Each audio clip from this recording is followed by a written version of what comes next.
Ibinaba na sa 45 pesos kada kilo ang suggested retail price ng imported na bigas ngayong araw March 31. Sinita naman ng Department of Agriculture ang mataas na presyohan sa imported na bawang sa ilang pamilihan. May balitang A to Z si Ace Cruz. Pinag-alaanan talaga ni Nanay Fez araw ang budget ang magandang klase ng bigas kahit parating tig 49 pesos kada kilo ng bigas ang kanyang binibili. Mabigat nga po, kaso kailangan talaga sa mga bata, mga anak ko, mapili sila sa bigas. Kasi minsan ang mga bigas, kahit na medyo makintab siya, pag sinaing mo siya, parang may plastic na gano'n. Pero ngayong March 31 ay binaba na sa 45 pesos sa maximum suggested retail price o MSRP sa imported na bigas kasabay ng mababang presyo sa world market. Sa pag-iikot ng Department of Agriculture at Department of Trade and Industry sa Mega Q-Mart sa Quezon City, sumusunod naman ang mga tindahan sa bagong MSRP. Ang isang tindahan nga ng bigas ay may 40 pesos sa kada kilo pang itinitinda. Buong Tagaraw siguro kasi hindi pa nag-harvest time talaga meron baba Kaya posibleng bumaba pa siguro. Basta wag lang magbagyuan siguro.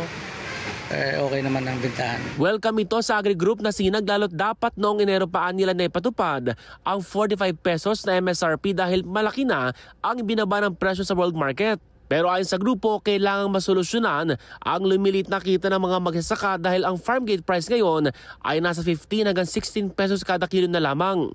Tugon ng DA. It is prudent na we will stop at MSRP 45 for the next 2 months hanggang matapos ng harvest season. Then makita ang sitwasyon para naman yung mga traders na bumibili at mga rice mills na bumibili sa mga farmers ng palay ay hindi mag-speculate, di ba, or matakot. At bumili sila ng palay naman sa presyong hindi malulugi ang ating farmers at kumita yung ating farmers ng konti. Sa meat vendors naman sa Mega Q-Mart sumusunod sa MSRP sa karneng baboy ayon sa DA. 380 pesos kada kilo sa liempo habang 350 pesos naman kada kilo sa kasim at pige. Pero hinain ng mga tindera. Kami mga literial lang kami, kaya hirap kami. Katulad niyan, magkano? 350, lugi kami sa 350 at saka sa 380 sa liempo, lugi kami dyan. Ang binaksak ng piggery is 15 pesos lang to 20 pesos. Magkano binaksak namin? 80 pesos sa liempo, 30 pesos sa laman.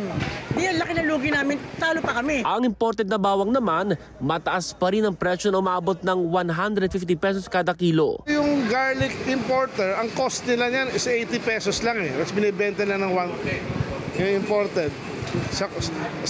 Kung nagde-declare sila ng tamang halaga, alam ko nag-undervalue pa yung mga yan Diba? So baka ang margin lang, baka nasa 40-50 pesos per kilo, no? I think that's too much. Kakausapin ng DA ang importers ng bawang at ayon sa kagawaran, hindi ito magdadalawang isip na magtakda rin ng MSRP sa bawang para hindi mapuruhan ng consumers. Para sa Balitang A to Z, Ace Cruz.